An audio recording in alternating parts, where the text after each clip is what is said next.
10 years ago today, dozens of tornadoes touched down in what's been called the Good Friday tornadoes. Much of the damage was down in the Murfreesboro area where an EF4 tornado touched down.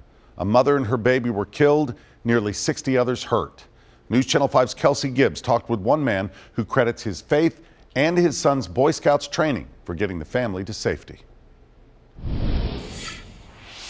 10 years have already gone by, it just seems like that, It was Good Friday, April 10th, 2009. There were power lines laying everywhere. You could smell gas. It was a war zone, basically. A deadly EF4 tornado tore through Middle Tennessee, destroying everything in its path.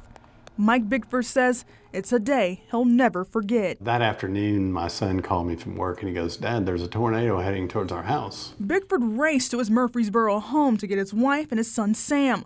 But little did Bickford know, his son already had a plan. He had noticed the sky was just almost a blurry bluish black.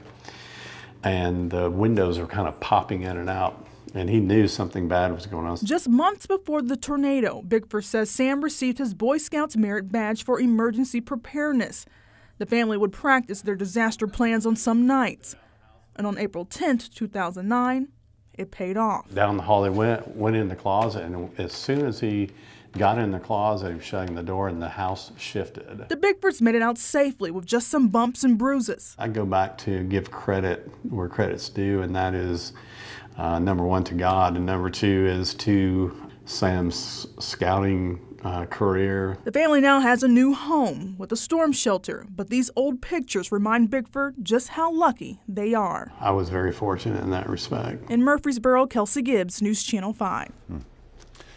I spent that evening in Rutherford County following these tornadoes and the aftermath. Reporter Marcus Washington and I, along with photojournalist Nathan Sharkey, we reported live from the heart of the Blackman community. And you see there, where literally on one side of the street, the tornado lifted homes off their foundations. Just feet away, other homes virtually untouched. The devastation was widespread, but neighbors and emergency crews jumped into action to help. Much more of our coverage of the Good Friday tornadoes right now on newschannel5.com.